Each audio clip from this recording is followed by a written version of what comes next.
దేశంలో ఆదిత్యునికి నిత్య పూజలు అందుకునే ఏకైక దేవాలయం శ్రీకాకుళం జిల్లా కేంద్రంలో ఉన్న అరసవల్లి శ్రీ సూర్యనారాయణ స్వామి వారి ఆలయం మాత్రమేనని, ఈ ఆలయాన్ని సుందర ప్రదేశంగా తయారు చేస్తామని రాష్ట్ర వ్యవసాయ శాఖ మంత్రి కింజారపు అచ్చెన్నాయుడు అన్నారు.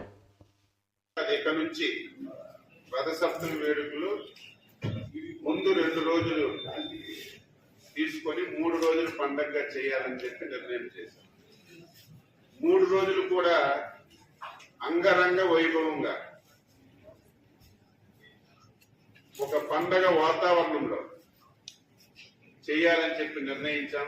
అలంకరణ విషయంలో గాని, వచ్చినటువంటి భక్తుడికి గత అనుభవాలను దృష్టిలో పెట్టుకొని ఎక్కడ కూడా ఇబ్బంది లేకుండా క్యూ లైన్స్ కానీ, వాళ్ళకి వచ్చిన వాళ్ళకి మంచినీళ్ళు కానీ, మజ్జిగ కానీ, లేకపోతే విఐపీస్ వస్తే ఎప్పుడు వాళ్ళని దర్శించుకోవడానికి సమయం కేటాయించాలని అన్ని విషయాలు కూడా ఈరోజు కూలంకుషంగా చర్చించుకున్నాం.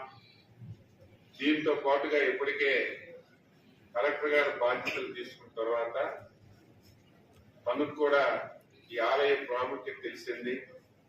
అనునిత్యం ఆయన కూడా ఈ ఆలయాన్ని ఇంకా అభివృద్ధిలోకి తీసుకురావాలని చెప్పి ఇప్పటికే ఒక మాస్టర్ ప్లాన్ కూడా తయారు చేశారు. 100 కోట్ల రూపాయలతో ఇప్పటికే కేంద్ర ప్రభుత్వానికి పంపించాం.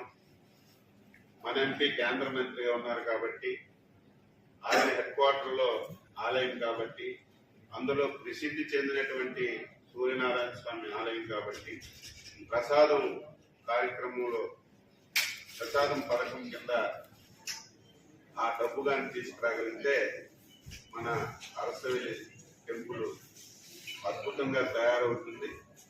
రోజుల్లో ఒకరోజు ఈ సాంస్కృతిక కార్యక్రమాలు కానీ, ఆటల పోటీలు కానీ, వినూత్నంగా ఏమేమి చేయగలం అవన్నీ కూడా చేసి ఈసారి రథసప్తమి వేడుకలు ఈ రాష్ట్రంలో ఎక్కడ జరగని విధంగా జరపాలని నిర్ణయం చేశాం.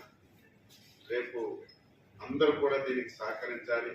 ఎక్కడ కూడా చిన్న పొరపాట్లు లేకుండా, ఒక్క భక్తులు కూడా ఇబ్బంది పడకుండా అన్ని విధాల చర్యలు తీసుకొని ముందుకెళ్లాలని చెప్పి నిర్ణయం చేశాం.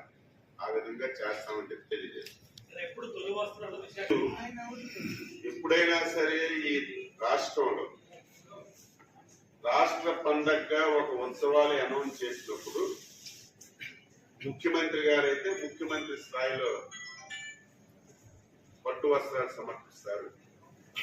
తరువాత స్టేజ్ లో దేవాదాయ శాఖ మంత్రి గారు కొన్ని పట్టు వస్త్రాలు సమర్పిస్తారు. మిగతా దగ్గర ఇన్ఛార్జి మంత్రి గాని, ఆ జిల్లాలో ఉన్నటువంటి సీనియర్ మంత్రి గారు, ఇది ఒక ఆనవాయితీ. లేదా అచ్చెన్నాయుడు గారు ఈ ప్రభుత్వం పెట్టినటువంటి ఆనవాయితీ కాదు. ఇదే గతంలో ఇది అధికార పండగ కాదు కాబట్టి ఎప్పుడు జరుగుతున్నదే చేశారు. ఈసారి అధికార పండుగ చేశాం కాబట్టి సిస్టంలోకి వచ్చింది. దీనికి కాంట్రవర్సీ కూడా ఉండదు. ఇక్కడ ఇన్ఛార్జ్ మంత్రికి బాధ్యతలు చెప్తాను. ఒకవేళ ఆయన రాకపోతే సీనియర్ మంత్రిగా ఎవరుంటే వాళ్ళు చేయడానికి నిర్ణయం చేస్తున్నారు. కాంట్రవర్సీ కూడా అవసరం లేదు. నాకు తెలిసి ఏకైక టెంపుల్ సూర్యనారాయణమూర్తి టెంపుల్ మా శ్రీకాకుళంలో ఉండడం మా అదృష్టం. చాలా మంది, ఇదేదో ఒక ఆంధ్రప్రదేశ్ రాష్ట్రం, దేశమే కాదు, బయట నుంచి కూడా చాలా మంది ఈ టెంపుల్ కి దర్శనంకి వచ్చి దర్శిస్తున్నటువంటి సంగతులు మనందరికి కూడా తెలుసు. అయితే సూర్యనారాయణ స్వామి పుట్టినరోజు రథసప్తమి. ఆ రోజు ఒక ఫెస్టివల్ కింద గత కొన్ని సంవత్సరాల నుంచి జరుగుతుంది. పేరుకు ఫెస్టివలే కానీ వచ్చిన భక్తులకు వసతుల విషయంలో కానీ, ఇంకా ఈ ఆలయానికి ఉన్నటువంటి ప్రాముఖ్యతని ఇతర ప్రాంతాలకి తెలియచేయడంలో కానీ కొంచెం వెనకబాటు అయింది.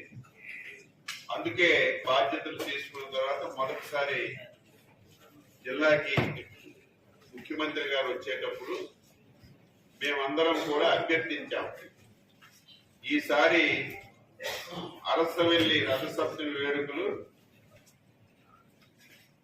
రాష్ట్ర పండగగా చేసి నిర్వహించమని చెప్పి ముఖ్యమంత్రి గారు రిక్వెస్ట్ చేస్తే వెంటనే దాన్ని అంగీకరించి ఈ మధ్య కాలంలోనే ఇక నుంచి అరసవిల్లి రథసప్తమి ఉత్సవాలు రాష్ట్ర పండగగా